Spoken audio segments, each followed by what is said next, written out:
Dear student, we are discuss about the plus one biology photosynthesis in higher plant part 3. In this lecture, we are cover about the Calvin cycle, also known as a C3 pathway, and the chemoosmotic hypothesis. इसके बारे में हम discuss करेंगे Calvin cycle क्या है student, ATP का और एनएडीपीएस का यूज कहाँ होता है। तो ध्यान से सुनिए student, according to PDF file what is a dark reactions. Dark reaction क्या है? कार्बन डाइऑक्साइड जो स्टूडेंट है वो शुगर में कन्वर्ट हो जाती है कार्बन डाइऑक्साइड के रिडक्शन से। This is carbon dioxide reduce होके आपका रिडक्शन प्रोसेस को अपना के आपका ग्लूकोज बन जाता है। तो इस प्रोसेस को हमें, इस रिएक्शन को हम डार्क रिएक्शन के नाम से जानते हैं। डार्क रिएक्शन के नाम से जानते हैं। तो डार्क रिएक्शन के नाम से जानते हैं। कार्बन डाइऑक्साइड का जो रिडक्शन है ये बेटा मल्टीपल स्टेप में पाया जाता है। मल्टीपल स्टेप प्रोसेस है, हम ऐसा कह सकते हैं। रिडक्शन जो है मल्टीपल स्टेप प्रोसेस है, एक स्टेप में नहीं होता। C3 जो कैल्विन साइकिल है, C3 पाथवे में कार्बन डाइऑक्साइड का रिडक्शन होता है। ये मल्टीपल प्रोसेस है। सबसे पहले कार्बन डाइऑक्साइड के रिडक्शन के बारे में बताया था कैल्विन ने, मेल्विन कैल्विन ने बताया था सबसे पहले कि जो कार्बन डाइऑक्साइड का रिडक्शन है वो एक साइक्लिक प्रोसेस है। वो एक साइक्लिक प्रोसेस है, ठीक है। वो एक साइक्लिक प्रोसेस है। कार्बन डाइऑक्साइड का रिडक्शन 3 पाथवे में होता है। कार्बन डाइऑक्साइड का रिडक्शन जो है वो 3 पाथवे से होता है। 3 पाथवे से होता है। देखिए, एक तो C3 पाथवे होगा कैल्विन साइकिल, एक C4, एक कैम पाथवे। इन तीनों प्रोसेस के अंदर आपका कार्बन डाइऑक्साइड का रिडक्शन होगा और यहाँ पर आपका ग्लूकोज का फॉर्मेशन होगा। ये 3 पाथवे। अब हम डिस्कस करने जा रहे हैं कैल्विन साइकिल के बारे में, C3 पाथवे के बारे में। तो स्टूडेंट नोट किया जाए, ये कैल्विन साइकिल जो होती है सभी फोटोसिंथेटिक प्लांट में पाई जाती है। तो हम यहाँ पर लिख दें कैल्विन साइकिल जो है occur in all photosynthetic plant। सभी फोटोसिंथेसिस वाले जो पौधे हैं उनके अंदर पाई जाती है। कैल्विन साइकिल के C3 पाथवे के 3 स्टेप होते हैं, यही लिख देते हैं। सबसे पहला जो स्टेप होता है उसे हम कार्बोक्सिलेशन कहते हैं, कार्बोक्सिलेशन कहते हैं। दूसरा स्टेप जो होता है वो रिडक्शन होता है। तीसरा स्टेप जो होता है वो रीजर्नेशन होता है, रीजर्नेशन होता है, रीजर्नेशन होता है। कार्बोक्सिलेशन, रिडक्शन और रीजर्नेशन। अब इसको C3 पाथवे क्यों बोलते हैं स्टूडेंट?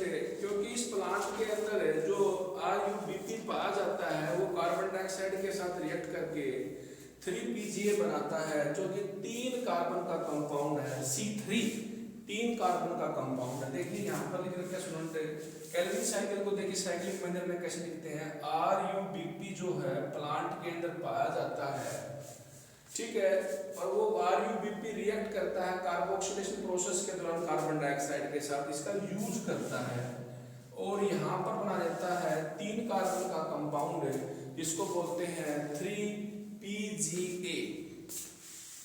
3PGA इसमें 3 कार्बन पाए जाते हैं, 3 कार्बन का कंपाउंड होता है। ओके, RuBP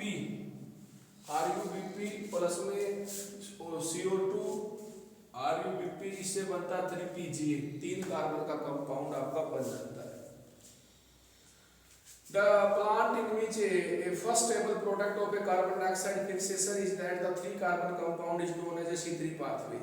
तो यहाँ पर आपका कार्बोक्सिलेशन प्रोसेस के दौरान आपका 3PGA बन जाता है। कैल्विन साइकिल के 3 स्टेप हैं आपके, कार्बोक्सिलेशन, रिडक्शन और रीजर्नेशन। रिडक्शन का मतलब हाइड्रोजन का लाभ होता है, कार्बोक्सिलेशन का मतलब होता है कार्बन डाइऑक्साइड ऐड होगी। इसमें 5 कार्बन पाए जाते हैं, इसमें 1 कार्बन पाया जाता है। 5 और 1 6, तो यहाँ पर इसमें 3 कार्बन कंपाउंड है तो इसके 2 मोल मिलते हैं हमें। 2 मोल मिलते हैं। ये 5 कार्बन का कंपाउंड है स्टूडेंट, नोट किया जाए। कार्बन डाइऑक्साइड फिक्स होता है और इसके बाद में इसका जो है आपका 3PGA का आपका होता है रिडक्शन, और रिडक्शन से आपको मिल जाता है यहाँ पर ट्रायोज फोस्फेट, ट्रायोज फोस्फेट मिल जाता है, triose phosphate student, triose phosphate की फॉर्मेशन हो जाती है। ठीक है, ट्रायोज फोस्फेट की फॉर्मेशन हो जाती है और यहाँ से बन जाता है आपका शुगर, शुगर की फॉर्मेशन हो जाती है ट्रायोज फोस्फेट से। रिडक्शन किया हमने, इसके बाद में रिडक्शन से हमने ट्रायोज फोस्फेट बनाया, उससे आपका शुगर बन जाता है। अब इसके बाद में आपका प्रोसेस आता है रीजर्नेशन। यहाँ पर आपका रीजर्नेशन होता है स्टूडेंट। रीजर्नेशन के दौरान आपका जो एटीपी जो है वो एडीपी में कन्वर्ट होता है और आपका इनऑर्गेनिक फॉस्फेट साथ में निकल जाता है। तो रीजर्नेशन से दोबारा आपका ये आरयूबीपी की फॉर्मेशन हो जाती है। तो इस प्रकार एक प्रकार का साइक्लिक मैनर बन जाता है स्टूडेंट। तो हम यहाँ पर ये बता सकते हैं student, the plant in which the first stable product of A carbon dioxide fixation is a 3 carbon compound. पहला जो स्टेबल प्रोडक्ट है वो 3 कार्बन का कंपाउंड है, तो इसीलिए इसको हम C3 पाथवे बोलते हैं। इसके बाद में स्टूडेंट बता रहा क्या है, रूबिस्को जो है वो मेन एंजाइम है। रूबिस्को, रूबिस्को जो है, rubisco, rubisco is a main enzyme in Calvin cycle. Rubisco जो है मोस्ट अबंडेंट एंजाइम है पृथ्वी के ऊपर, सबसे पाया जाने वाला, अधिक पाया जाने वाला एंजाइम है। इसकी फुल फॉर्म है राइबोलोज बिसफॉस्फेट कार्बोक्सिलेज ऑक्सीजनेज। ठीक है, oxygenase, carboxylase oxygenase, राइबोलोज bisphosphate, राइबोलोज bisphosphate. तो स्टूडेंट यहाँ पर देखिए 6 टर्न होते हैं इसके केल्विन साइकिल के, यानी कि 6 मॉलिक्यूल कार्बन डाइऑक्साइड के जो है इसके साथ टकराएंगे। 5 कार्बन है यहाँ पर, 6 बार चक्कर चलेगा आपका। कार्बन डाइऑक्साइड के 6 आपके जो है मोल वो रिड्यूस होके 1 मोल आपका ग्लूकोज का फॉर्मेशन करेंगे। तो ये आपका मेन इंपॉर्टेंट बात है कि जो आपका केल्विन साइकिल में रिपीटेशन है, 6 मोल कार्बन डाइऑक्साइड के चलेंगे और आपका 1 मोल जो है आपका ग्लूकोज का फॉर्मेशन होगा। ठीक है, ग्लूकोज का फॉर्मेशन होगा। ये केल्विन साइकिल के बारे में है। इसे डायरेक्ट रिएक्शन कहते हैं। डायरेक्ट रिएक्शन आपका कार्बन डाइऑक्साइड रिड्यूस होकर, हमें पता है रिडक्शन में हाइड्रोजन का लाभ होता है, यहाँ पर ग्लूकोज बनता है। ये मल्टी स्टेप प्रोसेस है, केल्विन साइकिल साइक्लिक मैनर है। कार्बन डाइऑक्साइड जो है इसे जो इस पाथवे के अंदर रिड्यूस होती है। ठीक है, कार्बन डाइऑक्साइड C3 C4 और सेम पाथवे से रिड्यूस होती है। केल्विन साइकिल के 3 स्टेप हैं, कार्बोक्सिलेशन, रिडक्शन और रीजर्नेशन। ओके, तो ये बहुत ही सिंपल टॉपिक है स्टूडेंट है। अगला टॉपिक भी देखिए साथ साथ, जिसको हम बोलते हैं कीमोस्मैटिक हाइपोथेसिस। ठीक है, जो सबसे पहले जो है मेटसेल ने दिया था, बहुत इंपॉर्टेंट है। एटीपी का बनना है, प्रोटॉन ग्रेडियंट के ऊपर आधारित है। प्रोटॉन की कंसंट्रेशन यानी कि H पॉजिटिव की कंसंट्रेशन है एक स्ट्रोमा के अंदर और एक थैलाइड्स के अंदर कम ज्यादा हो जाती है और एटीपी सिंथेज एंजाइम की सहायता से एटीपी की फॉर्मेशन होती है, एटीपी की फॉर्मेशन होती है। तो कीमोस्मैटिक हाइपोथेसिस के बारे में सबसे पहले मिटचेल ने बताया था। कीमोस्मैटिक हाइपोथेसिस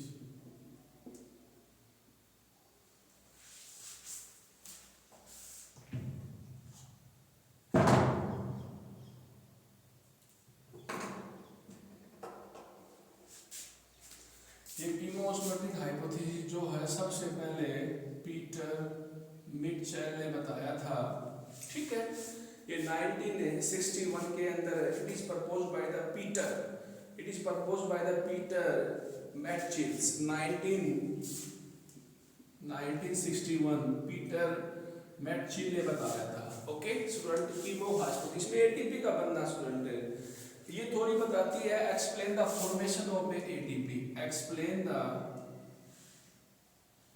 फॉर्मेशन ऑफ एटीपी। मैं आपको बता देता हूँ एटीपी जो है वो प्रोटॉन ग्रेडियंट की सहायता से बनते हैं। प्रोटॉन ग्रेडियंट ल्यूमन के अंदर ज्यादा हो जाता है, स्ट्रोमा के अंदर कम हो जाता है, जिससे कि प्रोटॉन H पॉजिटिव आयन जो है स्ट्रोमा के अंदर तो कम हो जाते हैं, ल्यूमन के अंदर ज्यादा हो जाते हैं, जिससे प्रोटॉन ग्रेडियंट बन जाता है और एटीपी सिंथेटिक एंजाइम की सहायता से आपका एटीपी बन जाता है। यही स्टोरी है इसके बारे में।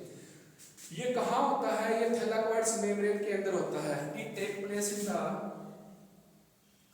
थैलाकोइड्स मेम्ब्रेन। ये थैलाकोइड मेम्ब्रेन के अंदर होता है, ठीक है। थैलाकोइड मेम्ब्रेन जो क्लोरोप्लास्ट होता है उसमें थैलाकोइड्स पाया जाता है एक सिक्का, और थैलाकोइड्स में क्लोरोफिल होता है। थैलाकोइड जच के आपका ग्रेनम बनाते हैं, ग्रेनम्स एक चिट्टा एक चट्टा बना लेते हैं जैसे सिक्कों का चिट्टा होता है, ठीक है। तो ये थैलाकोइड्स मेम्ब्रेन के अंदर होता है। एटीपी का जो फॉर्मेशन होता है वो आधारित होता है प्रोटॉन ग्रेडियंट के ऊपर। ये आधारित है H प्रोटॉन ग्रेडियंट के ऊपर, प्रोटॉन ग्रेडियंट के ऊपर आधारित है, प्रोटॉन की कंसंट्रेशन के ऊपर आधारित है।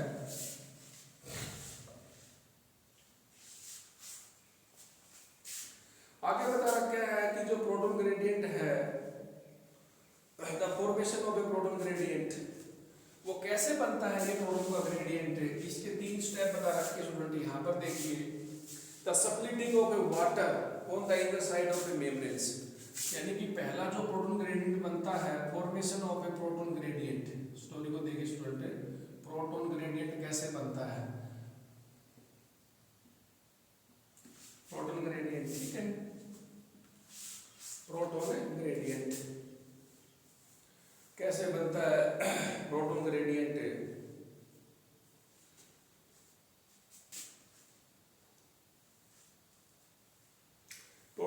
वाटर की सप्लिटिंग से बनता है। Due to splitting of a water,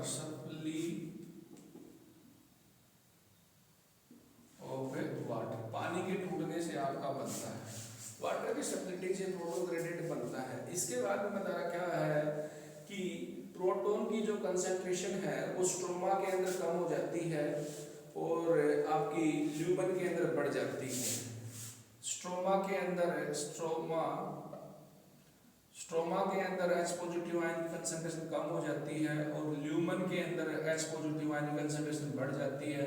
इसी को हम बोलते हैं प्रोटॉन ग्रेडियंट। इसी ग्रेडियंट की सहायता से, यही ग्रेडियंट जो होता है that is responsible for the energy, responsible for the energy. इसी ग्रेडियंट की सहायता से एटीपी बनता है, एनर्जी का मूवमेंट होता है। ओके, अब स्टोरी आती है स्टूडेंट एक एंजाइम की जिसका नाम है एटीपीएज सिंथेज, ठीक है। एक एंजाइम है जिसका नाम है एटीपी बनाने का काम आता है सिंथेटेज, ठीक है। एटीपी सिंथेटेज जो है उसके 2 पार्ट पाए जाते हैं। ये एंजाइम स्टूडेंट जिसका अप नोड और अप वन, ये मेम्ब्रेन के अंदर ही होते हैं, झिल्ली के अंदर होते हैं। जो अप नोड होता है वो मेम्ब्रेन के अंदर होता है, अप नोड, अप वन होता है वो बाहर होता है। ये इनर मेम्ब्रेन में पाया जाता है अकॉर्डिंग टू डायग्राम। ये बाहर निकला हुआ होता है आउटर मेम्ब्रेन के अंदर, ठीक है स्टूडेंट। तो अब यहाँ पर जो प्रोटॉन का जो कंसंट्रेशन कम ज्यादा हुआ है, अब मूवमेंट जो होता है वो अप नोड के साथ होता है और एटीपी सिंथेटेज जो होता है वो इस एंजाइम की सहायता से प्रोटॉन बाहर निकलता है, ठीक है। ये अंदर है, ये बाहर है, ये चैनल के रूप में काम करता है। तो यहाँ पर ये दोनों मिलके एटीपी की फॉर्मेशन कर देते हैं। इसी चीज को ये एक्सप्लेन करता है एटीपी कीमोओस्मोटिक हाइपोथेसिस, इसी चीज को एक्सप्लेन करता है कि एटीपी की फॉर्मेशन कैसे होती है स्टूडेंट। इसके बाद में यहाँ पर पता रखा है कि कीमोओस्मोटिक हाइपोथेसिस के लिए रिक्वायरमेंट है, एक हमें मेम्ब्रेन की रिक्वायरमेंट है, झिल्ली की रिक्वायरमेंट है, दूसरा हमें रिक्वायरमेंट है प्रोटॉन ग्रेडियंट की रिक्वायरमेंट है। यदि आप इसको शुरू में लिखें तो बेटर है, प्रोटॉन ग्रेडियंट की रिक्वायरमेंट है। तीसरा एंजाइम की रिक्वायरमेंट है, एटीपी सिंथेटेज की रिक्वायरमेंट है। इनकी सहायता से आपका कीमोओस्मोटिक थ्योरी को, हाइपोथेसिस को हम एक्सप्लेन कर सकते हैं। ओके, 2 बातें और भी नोट कर लीजिए स्टूडेंट। जो इसमें बता रखा है कि प्रोटॉन जो हैं स्ट्रोमा के अंदर कम हो जाते हैं और ल्यूमन के अंदर ज़्यादा हो जाते हैं, प्रोटॉन ग्रेडियंट बन जाता है जिससे कि अंदर की पीएच जो है ल्यूमन की वो भी कम हो जाती है। ल्यूमन में H पॉजिटिव आयन ज़्यादा हो जाते हैं तो यहाँ पर पीएच वैल्यू भी इसकी कम हो जाती है। तो स्टूडेंट इसके बाद में आपका C3 पाथवे जिसे H scale pathway C4 pathway के नाम से जानते हैं, H स्केल पाथवे। इसके बाद में स्टूडेंट फोटो रेस्पिरेशन, ये आपका कल का लेक्चर में होगा। ओके, डायग्राम आप पीडीएफ फाइल से एनसीईआरटी से कर लें इसका। Okay, thank you very much.